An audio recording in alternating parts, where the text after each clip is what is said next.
सभी सुंदर साथ जी को प्रेम भरा प्रणाम। बोलिए श्री प्राणनाथ प्यारी की जय। बोलिए श्री सतगुरु सतगुरु महाराज की महाराज जय। की सर्व सुंदर साथ की जय। जय। जी प्रणाम जी सुंदर साथ जी। और आज का जो विषय है, सुंदर साथ जी खिलवत पे चल रहे हैं तो खिलवत के ही प्रसंग लेते चल रहे हैं साथ में। उससे क्या है, और क्लैरिफिकेशन होती है, दिल की बातें हैं और क्लियर हो जाती है, या हमें कहने का धनी मौका देते हैं, क्लियर होती है, फिर भी और क्लियर करते हैं, कह कह के अपने दिल को समझाते हैं। इंद्रावती एक बात को कितनी बार कहती है पूरी वाणी में। बिल्कुल ऐसे ही मुझे लगता है कि मैकुदी की बात हम अनंत काल तक भी करें तो भी कोई बात नहीं है ऐसी। अपने दिल को बार बार ही हमें समझाना है। और मैखुदी मिटाने की जो बात हो रही है धनी कर ही रहे हैं, तो उसी पे ही कितनी भी बात की जाए तो भी कम है। तो आज का विषय यही है। कल का विषय, जो भी सुंदर साथ आज ज्वाइन हुए हैं, कल का विषय ये था कि मैखुदी के कितने स्तर हैं, किस किस स्तर पर मैखुदी काम करती है। हमें दिखती है जारी रूप में, तन के रूप में जो मैखुदी हम लेते रहते हैं, हमें सिर्फ वही दिखाई देती है। लेकिन उसके अलावा ये तो हो गई स्थूल की मैखुदी। उसके अलावा सूक्ष्म की मैखुदी होती है। जीव के भी अंतःकरण होते हैं। जीव के रूप में जो मैखुदी होती है, जिसमें मनचित बुद्धि अहंकार शामिल होते हैं, उसमें भी अहंकार एक रहता है, एक अंदर से अहंकार छुपा हुआ और बना रहता है। तो स्थूल सूक्ष्म और कारण के रूप में तो मैखुदी है ही है। महाविष्णु के जो हमारा कारण है हमारे जीव का, कि उसने ही मैखुदी लेकर ही तो इस ब्रह्मांड को बनाया कि मैं एक हूं और नहीं को जाऊं। तो और ये संकल्प भले चाहे राज्य के हुक्म ने उसको दिया, लेकिन उसने संकल्प तो लिया, तो उसी संकल्प में सारे जीव आ जाते हैं, पूरी सृष्टि आ जाती है। तो जो एक मैखुदी विष्णु के रूप में हमारे अंदर हमेशा ही समाहित ही रहती है, वही नहीं हटती है। तो स्थूल सूक्ष्म कारण और महाकारण के रूप में तो धनी की मैखुदी आ जाती है, कि जहां से हुक्म पारित हुआ, धनी ने ही तो हमें मैखुदी लेकर इस ब्रह्मांड में भेजा। हमारी आत्म की जो नजर आत्म के स्वरूप में आई, वो परात्म की मैखुदी लिए हुई तो है, कि वो कौन है, वो आत्म कौन है, परात्म की नजर है। और बैठी किस पे, जीव पे बैठी है। तो धनी के दिल से ही एक मैखुदी उत्पन्न होती है, जो सब में आती है। तो एक महाकारण के रूप में मैखुदी है। आज उसी के ही लिए आगे प्रसंग है सुंदर साथ जी, कि हर स्तर की मैखुदी को खत्म करने के लिए हमें क्या करना चाहिए, हमें क्या प्रयास करना चाहिए। तो सुंदर साथ जी सब अपने अपनी मैखुदी को खत्म करने का प्रयास, तो मुझे लगता है हर ब्रह्मांड में, पूरे ब्रह्मांड में जितने भी लोग ब्रह्म सृष्टियां हैं, वाणी से जुड़ी हुई हैं, ईश्वर सृष्टियां, या जो कोई जीव भी है, तो वो ये अपनी मैखुदी को खत्म करने का प्रयास जरूर करता है। और जब जो प्रयास किया जाता है पूरे जीवन में कभी ना कभी, और हमेशा ही किया जाता है, उस पर बोलना क्या ही कठिन, उस पे बोलना क्या ही कठिन है कि हर स्तर की मैखुदी को खत्म करने के लिए हम क्या प्रयास करते हैं, हमें क्या करना चाहिए। हमें सिर्फ अपने अनुभव से, अपने प्रयास जो हम करते हैं उनके बारे में बताना है आज के टॉपिक में, जिससे कि सुंदर साथ उसको सुन सके। तो हम किसी की वायदा हो जाएगी उससे कि मैं भी ऐसा करती हूँ, और किसी के लगेगा कि मैं कोई दूसरी बात करती हूँ। तो इसी के बारे में आज विषय पे बोलेंगे हम सब। संगीता दीदी को ही पहले बुलाना चाहूंगी। संगीता दीदी आप आओ, बताओ कि हर स्तर की मैखुदी को खत्म करने के लिए हम क्या क्या प्रयास करते हैं और हमें क्या प्रयास करने चाहिए।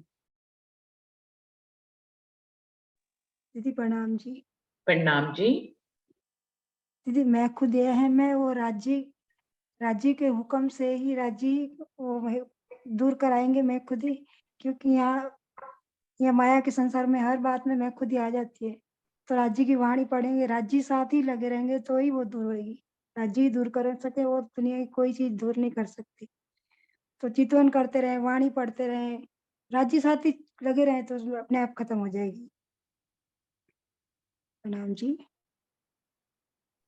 प्रणाम जी संगीता दीदी। इसमें मैं एक बात और आपसे पूछना चाहूंगी कि ये जो प्रयास आपने बताया, क्या आप ये प्रयास करते हैं क्या?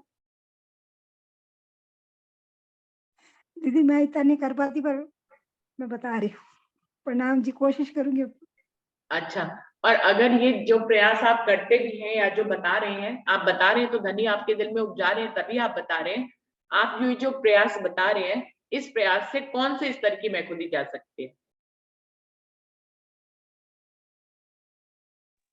माया की भी हटेगी और माया की तो हट ही जाएगी, फिर राजी अपनी मैं खुद ही देंगे। प्रतिभा दीदी आप आए।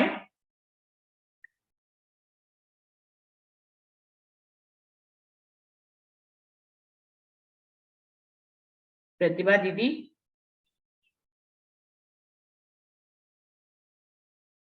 प्रतिभा हाँ दीदी जी, प्रणाम जी, प्रणाम जी, प्रणाम जी, प्रणाम प्रणाम जी जी, दीदी। हाँ जी, हाँ जी। मैं खुदी की तो कई स्तर हैं, जैसे आप बात कर रहे हैं, पर ऊपरी मैं खुदी तो हम हटाते हैं।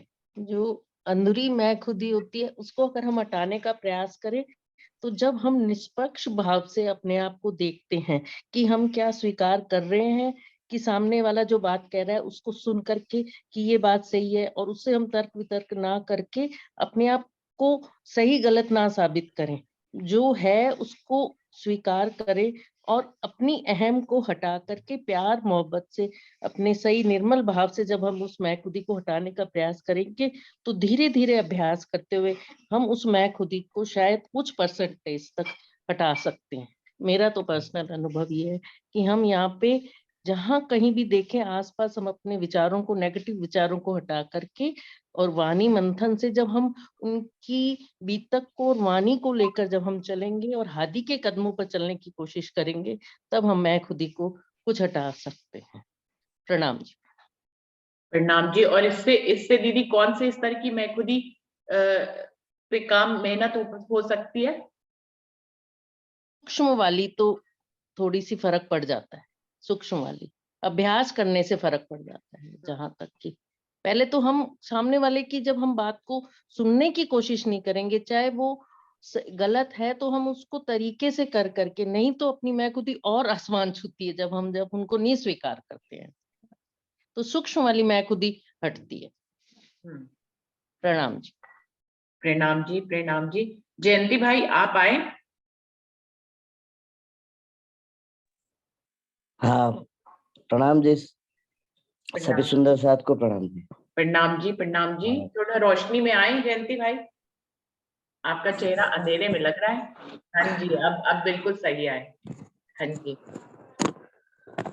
हाँ, तो जब हम पहले सोचते हैं कि ये हमको पता है और ये मुझे सब कुछ आता है, तो जो स्थूल स्थूल की जो मैं खुदी है, बाद में हम वाणी का पठन करते हैं, सुनते हैं, हमारा दिल साक्षी देता है कि नहीं ये बात सही है, तो उसमें से वो जो हमारी जो मैं खुदी है, वो धीरे धीरे निकल जाती है, या तो खत्म होती है धीरे धीरे, पूरी तो खत्म होगी नहीं, जब होगी तो होगी।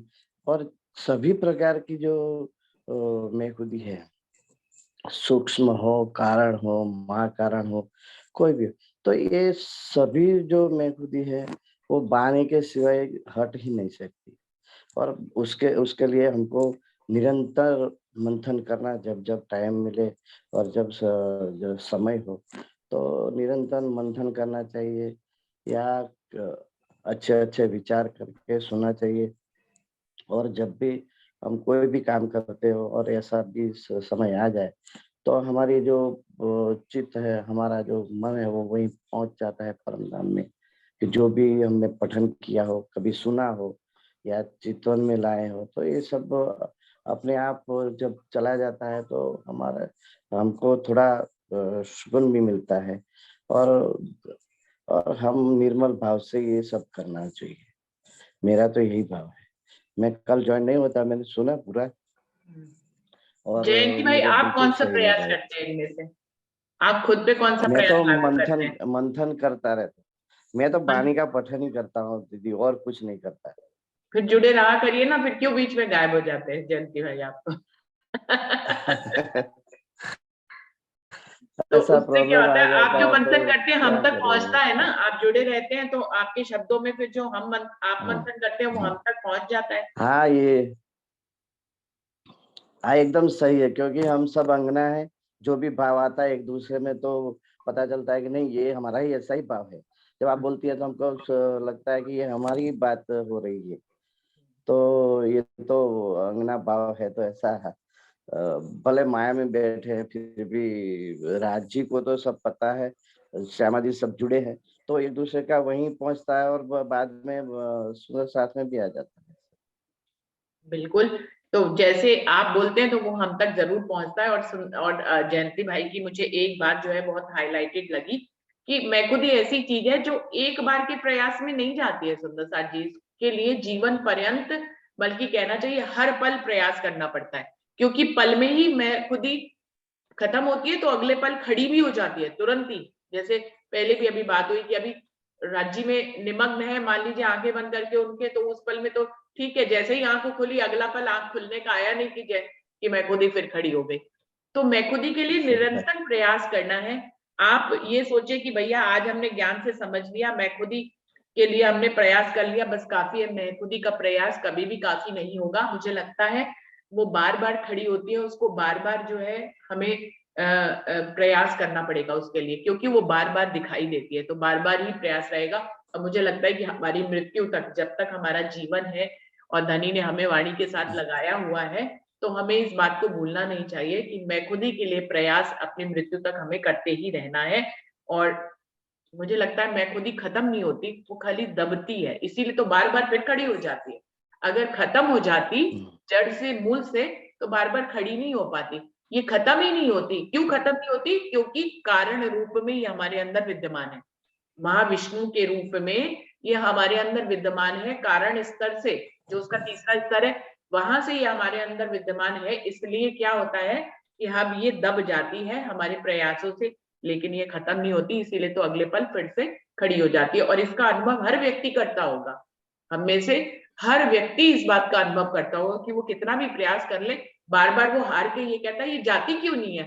इसलिए क्योंकि वो महाकारण के रूप में हमारे अंदर विद्यमान है, वो हम हमारे प्रयासों से दबती है और फिर से वो खड़ी हो जाती है।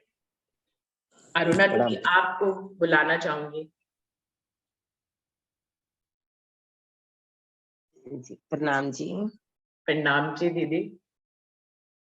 क्या बोले, सबने बोल दिया। आपने तो आज बहुत समझा दिया मैं के बारे में, जाने के बारे में भी। और अभी अपन खिलवत पढ़ ही रहे हैं, मैं बिन मैं मरे नहीं आ ही रहा है। इस मैं बात बिन का मैं क्या मरे मतलब नहीं, है मतलब दीदी? इस बात का क्या मतलब है, मैं बिन मैं मरे नहीं? इसमें क्या कह रहे हैं मतलब कि अभी आगे आएगी मतलब चौपाई? आगे आएगी इसी हाँ, में। क्यों? अभी नहीं मैं आई कुड़ी है। काड़े का प्रकरण, दूसरा जो प्रकरण आपने शुरू किया है उसमें पहली चुपई तो यही थी ना। मैं दूसरा पहली प्रकरण नहीं चौपाई शुरू थी? किया? नहीं ऐसे, हम नहीं नहीं, नहीं मेरे को पूरा ध्यान नहीं होगा। नहीं, ये पहली तो अभी चुपई क्या आगे है, दूसरे आएगी। प्रकरण की? अच्छा इसमें आगे तो है। मैं खुद ही की पहचान करा रहे हैं अभी। उसमें जो आप बोल रहे हैं ये आगे की चौपाई है कि मैं भी मैं मरे नहीं। तभी मैंने पूछा, आपने आगे की चौपाई बोली है तो इसका क्या मतलब है, आप बताइए। मैं तो इसीलिए पूछ रही हूँ आपको, अभी इस प्रकरण में नहीं आई है। चलो ठीक है, पहले पीछे की बात करते हैं फिर इस चुपई पे आते हैं। हाँ पहले जी। इस मैं को खत्म करने के लिए जीवते मारिए आपको। मेरे को तो एक ही बात सोचती है, जीवते मारिए आपको। अगर मैं मरी गई, मतलब यहाँ अपन ने जिंदा जी अपने को मार दिया, जो बड़ा मुश्किल है, आसान काम नहीं है। मर गए तो हर तरह की मैं फिर मेरे हिसाब से तो खत्म हो सकती, क्योंकि विष्णु जो कारण की अपन मैं कह रहे हैं, क्योंकि हमारी तो जड़ ही कह रही है मेरे हिसाब से। रूट से ही, मुझे तो रूट झूठ में आ रही हूँ मैं तो। अब रूट ही खत्म तो होगी नहीं, रूट वो तो झूठ ही झूठ रहेगा ही रहेगा, कैसे खत्म होएगा मैं? क्योंकि मैं से ही मैं बनी हूँ, है ना। अब जो मेरे में बीज है वो इसलिए माँ का खत्म नहीं होती, पर अपने को मारना खत्म। सिर्फ मैं हूँ ही नहीं, सिर्फ मैं तो वहीं बैठी हूँ पर आत्म परम धाम में बैठी हूँ, यहाँ हूँ नहीं। ये जिस दिन हो जाएगा तो मेरे हिसाब से तब मैं खत्म होना, तब मैं खत्म हो सकती है। और ये होना बहुत मुश्किल है। जैसे एक थोड़ा सा एग्जाम्पल याद आ गया, एग्जाम्पल तो क्या वैसे पता नहीं ठीक है नहीं, इस हिसाब से फिर भी ध्यान आ गया।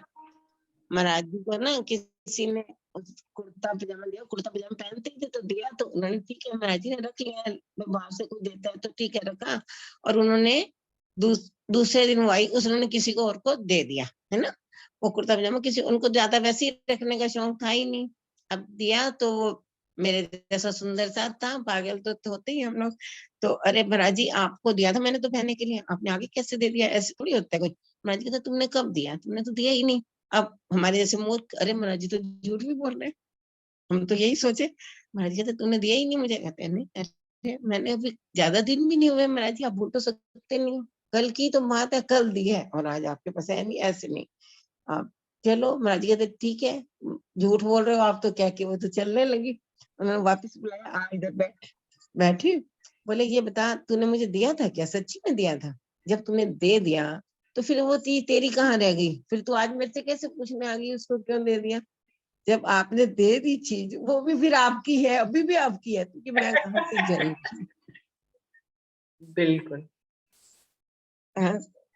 फिर उसके बाद वाली बात आती है कि धनी की मैल लेनी है। जैसे हम कहते जीव, जब हमने मार दिया अपने आप को, जीव को मार ही दिया, देह मरी गई है ही नहीं, ये हमें कैसे पता चलेगा? बहुत मुश्किल है। सही बात है, आज एक कोई गाली दे तो कहाँ सुन पाते हैं, सही बात है। हम दो नहीं दे, लेकिन फिर भी हम नाराज तो होते ही है ना। तो ये सारी बातें मुश्किल है। बाकी प्रणाम जी। प्रणाम जी। अरुणा दीदी, ये प्रसंग तो मुझे बहुत ही टचिंग लगा। और दूसरी बात ये है, जो एक बात आपने कही ना, कोई हमें गाली दे तो हमें बुरा लग जाता है, ऐसी ही एक दूसरी बात भी है, कोई हमारी तारीफ करे तो हमें अच्छा भी लग जाता है। बिल्कुल सही तो बात मैं खुद है, ही सही बात। सूक्ष्म रूप में कहाँ कहाँ घुसी है। गाली दे तो बुरा लगना तो एक बात है हाँ, ही है सच्ची, कि चलो भाई बुरा लग ही गया। सही। आप हम इतने निर्गत है कि कोई तारीफ कर दे तो हमें अच्छा भी लग जाता है। तो बिल्कुल सही बात है ना, ये ऐसा सूक्ष्म है है ना, कि जो नहीं जो है? दिखता ही नहीं है। सही बात है। कहाँ तक घुसी हुई है कैसे पता लगाए? गाली देने पे बुरा लगता है, सही चलो, बात है, सही। लेकिन हाँ, कोई अच्छी सूक्ष्म है। तारीफ करे तो अच्छा क्यों लग जाता है? तारीफ दिल करता है प्रसन्न तो क्यों हो अच्छा लग जाता है बिना जाता है। वजह, जब हमने कुछ किया ही ये नहीं, भी मैं हम खुद ही तारीफ के काबिल ही नहीं है, फिर भी दिल प्रसन्न हो जाता है तारीफ करने पे। कहाँ तक मैं खुद ही घुसी हुई सही बात है, बहुत मुश्किल है खत्म, यही बात है नाम है। की। और आप फिर इतनी वही बड़ी बात आ बात जाती है, कह रहे राजू हो। मैच की मैच छूटेगी। फिर आखिरी में वही बात आ जाती है, राजू मैच छूटेगी, राजू मैच की मेहर होगी जब छूटेगी। क्यों? फिर हाँ जी, हाँ जी। मतलब नाम। इतनी आगे की बात कि जीतते हुए अपने आप को मार ले। हम लोग इतना तक तो मार नहीं पाते कि भैया तारीफ पे कोई रिएक्शन ना दे। और अगर रिएक्शन मान लीजिए हमने मुंह से नहीं भी दिया, फेस से नहीं भी दिया, डॉली दीदी ने मेरी तारीफ करी, मैंने फेस से रिएक्शन नहीं दिया, थोड़ी समझदार बन गई, लेकिन दिल की प्रसन्नता को कहाँ छुपाऊं? वो तो मेरे सामने ही है ना, मेरे अंदर ही है, मुझे दिखाई दे रही है। मैंने आपको नहीं दिखाई अपनी प्रसन्नता, लेकिन दिल में जो प्रसन्नता हो रही है, डाली दीदी की तारीफ करने पे, उसको कहाँ ले जाऊं? तो ये हर दिल की कहानी है सुंदर साथ जी, कि हम बात कहाँ, अरुणा दीदी कहाँ ले जा रही है, कि जीवते मारिए आपको। जीते जी कैसे मरेंगे? हम तो तारीफ और बुराई से ही अपने रिएक्शन को नहीं रोक पाते हैं। इतने मतलब तभी इतने छोटे से धरातल पे खुद को खरा नहीं उतार पाते, और जीवते हुए अपने तभी आप तो को मैं नहीं मारना। खत्म हो रही ना, मैं तो हाँ, वही बात है, मैं खत्म इसीलिए नहीं हो रही, लगी हुई है मैं। बिल्कुल। सुंदर साथ जी, अभी पर कल ही भंडारा खत्म हुआ है ये कानपुर मंदिर में, संडे तक भंडारा था। तो सुंदर साथ जी, ऐसे प्रसंग तो हर पल हर घड़ी देखने को मिल जाएंगे। जब आप एक समुदाय में, मतलब जब आप इकट्ठे होते हैं, बहुत सारे सुंदर साथ एक ही जगह इकट्ठे होते हैं, तो ऐसे प्रसंग हर पल हर घड़ी देखने को मिलेंगे। हर पल हर घड़ी किसी ने किसी की तारीफ करी, उसकी प्रसन्नता देखनी बनती है। तो कई बार तो ये लगता है कि जो तारीफ करने वाला है वो कहीं ना कहीं गलत करता है। क्या ही करना है किसी की तारीफ, जब सब कुछ धनी। हमें ये बात समझ में आ गई कि करने कराने वाले सब धनी है, तो ना तो किसी की तारीफ भी करके उसको ऊंचे पहाड़ पे, झाड़ पे, उसको मैं खुद ही के एक बड़े से झाड़ पे बैठाने की जरूरत क्या है?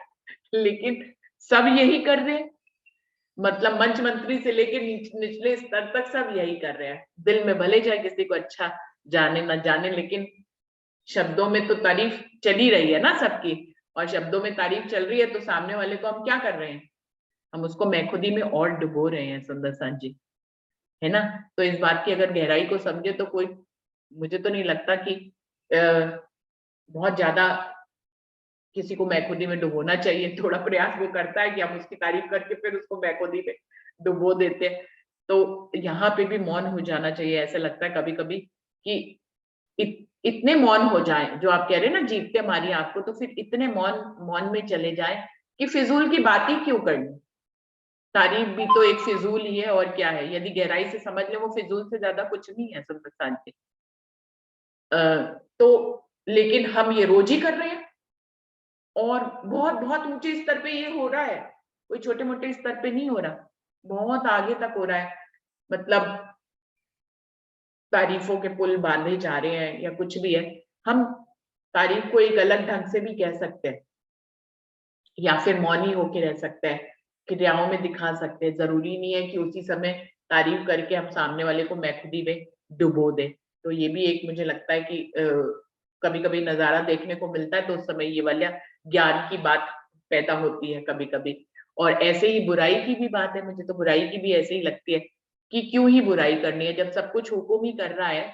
तो हमें जो दिख रहा है ना सामने वाला गलत है, वो कहाँ ही गलत है, कैसे ही गलत है। अगर धनी का हुक्म ही करा रहा है तो कहाँ ही गलत है। तो बुराई भी कह के मुंह को क्यों खराब करना है, उसमें भी मौन ही हो जाना चाहिए। तो मौन के बारे में यही है कि एक चुप तो 100 सुख, बिल्कुल वैसे ही आप तारीफ से भी दूर हो गए और बुराई से भी दूर हो गए। थोड़ा सा मौन का अगर हम प्रयास करें तो मौन भी मुझे लगता है, जो उपायों में आज बात हो रही है, तो मौन एक बहुत बड़ा उपाय हो सकता है मैखुदी को खत्म करने का। अभी बातों बातों में ये बात निकल आई कि मौन भी एक प्रयास हो सकता है। हम लोग जो बहुत बहुत ज्यादा बोलते हैं ना, उस बोलने में कभी अच्छा बोल जाते हैं, कभी बुरा बोल जाते हैं, किसी की बुराई निकल जाती है, किसी की अच्छाई निकल जाती है। कई बार सुंदर साथ जी हमारा अपनी जिह्वा पे कंट्रोल ही नहीं होता। हम चाहते हैं कि हम सामने वाले की बुराई ना करें, हमें ज्ञान से भी ये पता है कि बुराई नहीं करनी चाहिए, क्योंकि सब कुछ हर पल में धनी का हुक्म शामिल है, तो क्या ही बुराई करना, तो क्यों ही बुराई करना। हम इस ज्ञान पे पहुंचकर, ज्ञान के स्तर पे पहुंचकर भी हम बुराई करने से चूक नहीं पाते सुंदर साथ जी। तो मौन भी एक उपाय हो सकता है। और सुंदर साथ को मैं बुलाती हूँ, वर्षा आप आओ।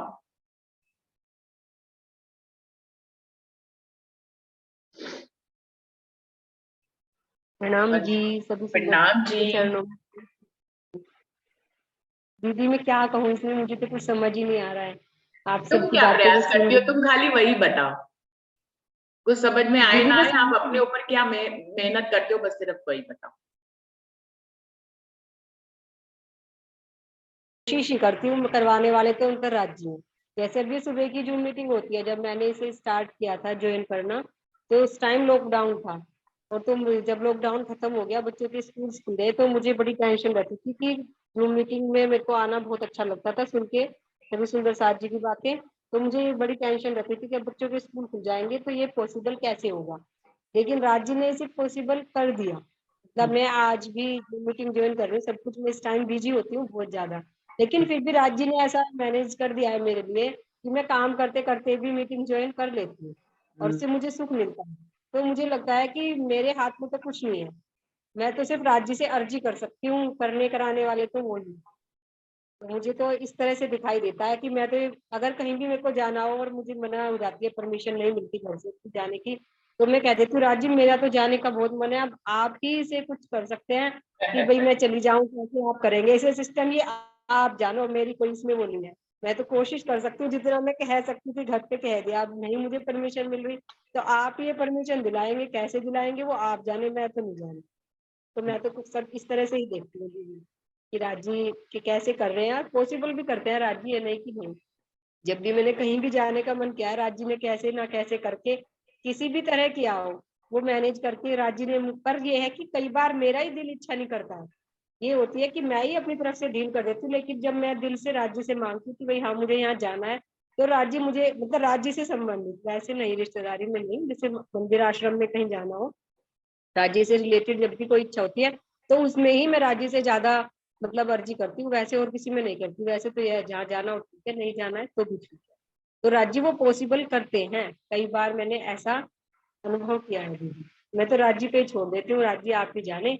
कई बार मेरे साथ ऐसा भी हुआ है, मैं बुढ़ाना जब आश्रम पे जाती थी, तो मैं तैयार हो जाती थी, टाइम होता था, पता चला राज्य ने बारिश, ओले, सर्दी के मौसम में इतना बुरा हाल, मैं तो सामान वगैरह पैक करके तैयार होके खड़ी हो जाती थी, राज्य मैं तो तैयार होके खड़ी हो गई हूँ, अब ये बारिश मेरे तो हाथ है नहीं कि मैं इसको रोक दूं, अब आप जाने की कैसे भेजोगे। मैं कई कई घंटे वेट करती थी, हर साल ऐसा होता था जब भी मैं बुढ़ाना आश्रम पे जाती थी, तो कुछ ना कुछ ऐसी प्राकृतिक वो करते थे राज्य की परेशानी की मैं समझ नहीं पाती थी। वहां से भी फोन आता था कि इस टाइम को तेरा आने का था, तू आई क्यों नहीं। मैं कहा भाई मैं क्या करूँ, बारिश आ रही है, जब राज्य बारिश रोकेंगे तो मैं चल पड़ूंगी। पर मैं हिम्मत नहीं हारती थी, मैं अपना सामान पैक करके जिस टाइम मुझे जाना होता था मैं तैयार खड़ी हो जाती थी, फिर राज्यों से घंटा 2 घंटा बारिश को करके रोकते भी थे और फिर मैं चल पड़ती थी। तो मुझे तो लगता है राज्य मुझे ले जाते थे, राज्य वहाँ पे सब सुंदर साथ से मिलाते थे, तो करने कराने वाले वही हैं, बस मैं तो थोड़ी सी कोशिश करती हूँ अपनी तरफ से। प्रणाम जी। प्रणाम जी। तो वर्षा के प्रयासों में मुझे जो हाईलाइट रूप में दिखाई दिया, जो मुझे समझ में आया कि वर्षा जो है अपनी मैखुदी को इसी ढंग से खत्म करती है कि वो अपनी जो प्रयास करती है, कहना चाहिए कि वो अपनी अर्जियां धनी को भेजती रहती है, उसमें से अर्जी पूरी हो जाती है तो उनकी अपनी मैखुदी अपने आप ही खत्म हो जाती है कि देखा, मैं अपने प्रयास करती तो कुछ नहीं होता, लेकिन मैंने धनी को अर्जी करी और उन्होंने उस प्रयास को पूरा कर दिया, तो देखो धनी करने कराने वाले मैं कहाँ पे हूँ, मैं तो कहीं हूं ही नहीं। तो इस ढंग से अर्जी के रूप में मुझे जो समझ में आया कि वर्षा कह रही है कि वो अर्जी के रूप में अपनी मैखुदी को खत्म करने की इस तरह का प्रयास करती है, और वो अर्जी जब पूरी हो जाती है तो मैखुदी उस पल के लिए, उस क्षण के लिए, उस अर्जी के रूप में जरूर मैखुदी खत्म हो जाती है। फिर एक नई अर्जी आती है सुंदर साथ जी, फिर हम मैखुदी लेते हैं, फिर एक नई अर्जी आती है, तो नई अर्जी आती है तो फिर से धनी को अर्जी करते हैं, और फिर वो जो है इस रूप में बार बार प्रयास करने पे वो खत्म होती जाती है। और कोई सुंदर साथ जिनका नाम भी मैं नहीं बुला रही हूँ, वो बोलना चाहते हैं तो जरूर से आगे आए सुंदर साथ जी, वैसे मैं नाम भी बुला लेती हूँ। मीनू दीदी, आप कुछ कहना चाहेंगे?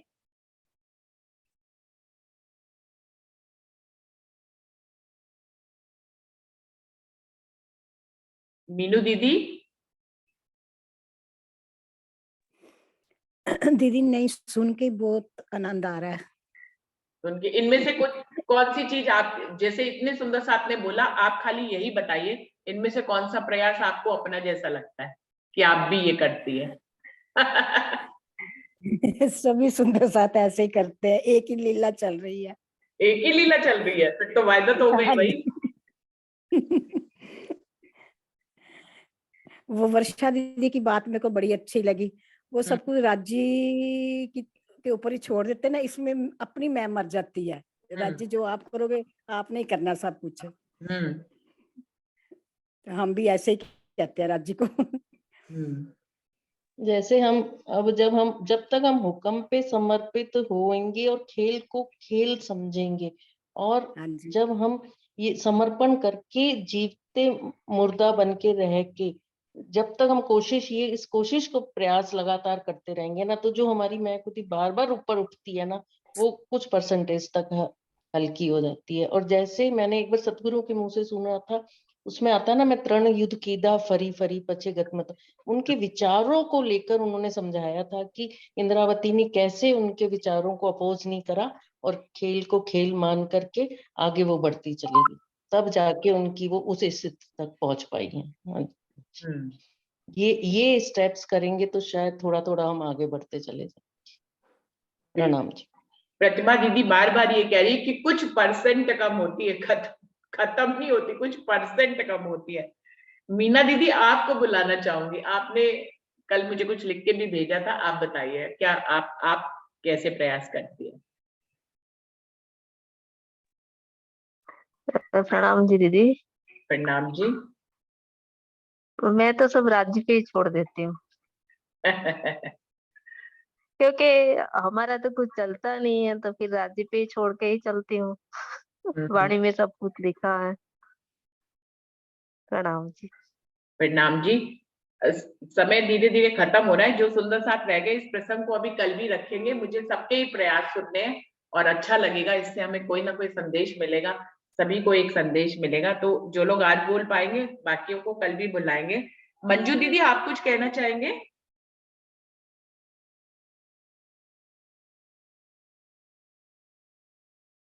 मंजू दीदी, आप तक मेरी आवाज पहुंच रही है, आप कुछ कहना चाहेंगे? प्रणाम जी दीदी। प्रणाम जी। हाँ दीदी, मैं तो यही जानती हूँ कि अपने अंदर ही झांके कि हम आखिर कर क्या रहे हैं, क्योंकि बिना हमारे हम जो चीज नहीं करना चाहते फिर भी हो जाता है। इसमें वो भी देखिए, बिना सोचे समझे, बिना कुछ बोले भी बोला जाता है, बिना कुछ किए भी हो जाता है। तो इसका मतलब क्या है, राज्य की मर्जी के बिना तो कुछ होता ही नहीं है। तो इसमें हमारा मैं खुद ही कहाँ से रह जाता है। प्रणाम जी दीदी। प्रणाम जी। देखिए, मंजू दीदी ने एक अलग आईना दिखाया कि हमें अपने अंदर यही झांकना चाहिए, जो हम नहीं करना चाहते वो भी हमसे हो जाता है, जो हम करना चाहते हैं वो नहीं कर पाते हैं, तो यहीं पे ही खत्म हो जाती है सारी कहानी कि हम है ही नहीं कहीं। जो हम नहीं करना चाह रहे वो हो रहा है, और जो करना चाह रहे वो नहीं हो रहा है, इसका मतलब है कि हम कहीं नहीं है।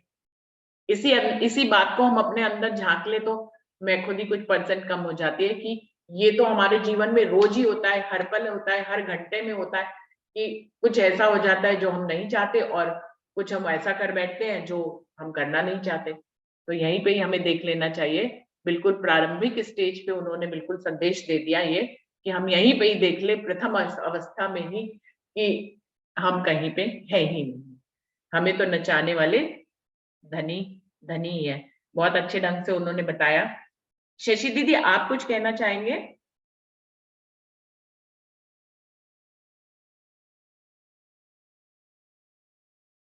शशि दीदी।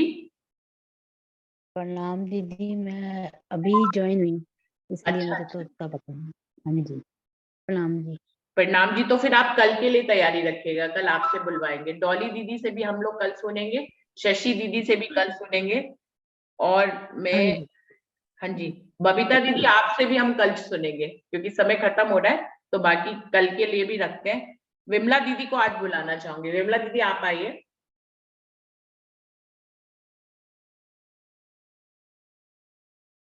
विमला दीदी, आप तक मेरी आवाज पहुंच रही है? प्रणाम जी। प्रणाम जी। प्रणाम। मैं तो अर्जी करती रहती हूँ हर पल राजी से। हाँ, यही कहती, जब मैं जाती हूँ गोष्ठियों में जाती हूँ सामान बनाने के लिए, मैं कहती हूँ राजी आप चलिए ना मेरे साथ, आप करो जो कुछ करोगे, मैं तो कुछ नहीं कर सकती। और जो भी मैं करती हूँ, जहाँ आश्रम जाना कहीं जाना, मैं राजी आप आ जाओ मेरे साथ, बस आप जो करोगे मैं पीछे पीछे चलूंगी। हर पल हर घड़ी यही प्रयास रहता है। अगर कुछ कह भी होती हूँ, फिर मैं राजी के पास जा कहती हूँ, राजी महाराज ये तो आपने कहलाया था, मैंने थोड़े ना कहा। बस मैं यहाँ तो अर्जी करती रहती हूँ हर पल बात। और या कभी कुछ हो भी जाता है, कुछ बात मन में गलत भी आती है, तो फिर मैं राजी के पास बैठ के कहती हूँ, राजी जी मत करवाना मेरे से ऐसा। हर पल हर एक, जब मैं जहाँ गोष्ठी में सब्जियां बनाने जाती हूँ तभी मैं कहती हूँ, राजी आप बनाओगे, मैं नहीं बनाऊंगी। नमक मिर्च डालती हूँ तभी कहती है, राजी आप आइए ना मेरे साथ, आप बनाओगे तो मैं बनाऊंगी। इसमें तो राजी से अर्जी करती रहती हूँ हर पल। प्रणाम जी। प्रणाम जी। सुंदर साथ जी, विमला दीदी जो है वो खाना बनाने में बहुत प्रवीण है, और उनकी रसोई में सेवा रहती है, तो वो अपने अनुभव से बता रही है कि वो हर समय उनको भोजन बनाने की सेवा मिलती है, सब्जियां बनाने की, तो वो हर समय धनी को ही कहती है कि तुमको ही बनानी है सब्जी, हमें तो बनानी नहीं, तो अपने आप ही स्वाद बन जाती है, और वो अपनी बैखुदी लेती ही नहीं है। इस तरह से वो अपनी बैखुदी को, क्योंकि उनको यही सेवा दी है धनी ने बड़े प्रेम से, कि उनके हाथ में ऐसा खजाना डाला है, ऐसी मिठास डाली है, ऐसा स्वाद डाला है कि वो इतना अच्छा भोजन बनाती हैं, और फिर एक के लिए नहीं, हजारों लोगों के लिए बनाती हैं। तो इतनी शफकत बरकत किसी के हाथ में धनी ने अगर बख्शी है तो निश्चित ही वो मेहर की पात्र है, तभी उनके अंदर इतना स्वाद डाला है उनके हाथों में। तो इस मैखुदी पे वो चढ़ नहीं जाती कि मेरे हाथों में धनी ने स्वाद डाला है, वो हजारों लोगों का भोजन बना लेती है, इसको भी वो मैखुदी पे ना चढ़ जाए, इसके लिए वो धनी को अपने साथ रखती है। बहुत ही सुंदर भाव उन्होंने बताया। अपने ही जो अनुभव है, जो सेवा उनको दे रखी है, उस सेवा में ही सेवा भी सर चढ़ के बोलती है। सुंदर साथ जी, आप कोई एक सेवा कर ले तो एकदम से मैखुदी आ जाती है कि भैया मुझे चुना धनी ने इसके लिए, तो इसमें भी एक मैखुदी है कि भैया हमें चुन लिया। तो यहाँ पर विमला दीदी अपनी उस मैखुदी को आने नहीं देती और धनी को साथ में रखती, और वो उनका दिल ऐसा मानता है कि वो नहीं बनाती, बल्कि धनी ही उनके हाथों का इस्तेमाल करके उनसे बनाते हैं भोजन, धनी ही बनाते हैं। तो सुंदर साथ जी, जब भी विमला जी के हाथ का हम लोग भोजन खाएं तो हम समझे हम धनी के हाथ का भोजन खा रहे हैं। तो बहुत सुंदर भाव है। देखिए सुंदर साथ जी, कैसे कैसे टॉपिक रखते समय ऐसा नहीं सोचते हैं कि इतने सुंदर भाव आएंगे। मतलब टॉपिक रखते समय तो एक शुष्कता होती है, जब भी टॉपिक रखते हैं ना, लिखती हूँ मैं, तो मुझे लगता है कि इस पे कैसे कैसे बोलेंगे, मतलब ये रख देते हैं, लगता है कि पता नहीं कैसे 40 मिनट बीतेंगे, कई बार ऐसा भी लगता है। तो देखिए सनी कैसे 40 मिनट बिताते हैं कि और भी सुंदर साथ रह जाते हैं, टॉपिक को दूसरे दिन चलाना पड़ता है और सुंदर साथ उस पे बोलते हैं। तो अभी और ये बिमला बहन जी कौन से शहर से है? जलंधर से है दीदी। अच्छा जी, अच्छा। वो जो चेहरा कई बारी सामने नहीं आता ना, तो भजन इसलिए। गाती है दीदी, भजन मैं अपनी मीटिंग में उनसे भजन भी गवाती हूँ। और अच्छा, बड़ी मैं बड़ी 5 सुंदर, मिनट लेट हो जाती हूँ ना कई बारी, तो बड़ी सुंदर है अभी भी। मतलब इस उम्र में भी दीदी जो धनी की सुंदरता है ना वो उनके चेहरे पे दिखाई देगी आपको। और बड़ा सही मधुर सही सही। बोलती है, बड़ा बहुत मीठा बोलती है। मिली होंगी अवश्य हाँ, इनसे, अरे लेकिन जरूर मिले होंगे आप, जैसी शक्ल देखोगे, फेस देखोगे, आपको समझ हाँ, में आ जाएगा। हाँ। और वो अगर अभी अपना वीडियो ऑन कर ले तो मैं अभी दर्शन करने दर्शन आओ, कर। फिर इस काम में देरी क्यों करनी? विमला दीदी अपने दर्शन कराइए भाई, आपके हाथ का भोजन हम लोग खाते, समझो धनी के हाथ का कह देते, मैं खुद ही में कि आपके हाथ का भोजन खाते, हम तो धनी के हाथ का भोजन खाते। कुछ बोलिए तो पूरी फोटो आएगी। प्रणाम करिए सभी सुंदर साथ जी। प्रणाम जी, प्रणाम जी, नहीं, अभी प्रणाम जी। फोटो नहीं आई। फोटो नहीं आई, आप फोटो वीडियो खोल के प्रणाम करिए दीदी। वीडियो ऑन करिए। आप प्रणाम प्रणाम जी, करिए। प्रणाम जी, प्रणाम जी, हाँ प्रणाम दीदी प्यारे पता भाई। हाँ हाँ, प्रणाम जी, प्रणाम जी, पहचान लिया, अब दर्शन हो गए एक पहचान बार कंप्लीट। लिया। और करिए, अभी बहुत अच्छे सुंदर दर्शन नहीं हुए आपके। हाँ, प्रणाम जी बोलिए। वीडियो बंद कर देती हैं, फिर पता नहीं कैसे टच हो हाँ, जाता है। चलो ठीक है, हो गए फिर भी। और विमला आंटी को रहने के लिए ना वही स्थान मिलता है, जो रसोई है ना दीदी, रसोई उसके के बाहर पास। जो जहाँ पे सब भोजन की सेवा जो करते हैं, सुंदर साथ एक ही कमरे में रहते हैं, उसी के बाहर वाले जी जी जी। भंडार के बाहर वाले में। मैं तो इस बार आश्रम गई थी तो दीदी से उनके कमरे में मिलने गई थी। रोज वीडियो में यहाँ मिलते हैं, साक्षात में पहली बार मिली हूँ उनसे इस बार। जी, इस बार तो साक्षात बहुत सुंदर साथ से मिलन हुआ बहुत था, बहुत जो मिली। वीडियो में थे। पता किसी सुंदर साथ ने मुझे शक्ल से नहीं पहचाना, क्योंकि मेरी पहली की वीडियो और अब की वीडियो में थोड़ा कोरोना के बाद से चेंज आ गया ना मेरी शक्ल में, और मेरे बाल हाँ, भी चले गए थे, तो अब दूसरे तरह से बाल आया। तो कई सुंदर साथ ने ना, एक दिन मैंने वहां पे दुपट्टा ओढ़ा था यही वाला व्हाइट सूट। दुपट्टे से पहचाना अरे था, मुझे हाँ। दुपट्टे से कई लोगों ने पहचाना, शक्ल से नहीं पहचाना, दुपट्टे से पहचाना, और बोले कि आपका तो दुपट्टा ही अखंड हो गया है। सही हर सही में ऐसा। पहले मैं भी सोचती थी कि बीनू रोज यही दुपट्टा पहनती है, लेकिन इस दुपट्टे में बात आ गई है कुछ।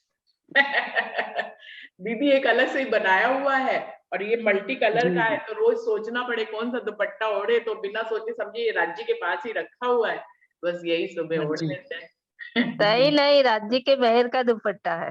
हाँ, राज्य की मेहर का दुपट्टा है, तो बिल्कुल सही, राज्य की मेहर का दुपट्टा है। नहीं, ये इस बात से एक बात भी याद आ रही है कि वो सरकार जी जब मॉडल टाउन में चर्चा अभी तक करते थे ना, तो वो पहले अपना जो सिर का रुमाल है वो राज्य के चरणों पे उनका प्रतिदिन रखा रहता था, महाराज जी के सेज्या पर, वहां से लेकर के ही वो सिर पे डालते थे, उनका आशीर्वाद लेके, और फिर वो बीतक करते थे, तो फिर बात ही उनके चरणों की निराली होती है ना।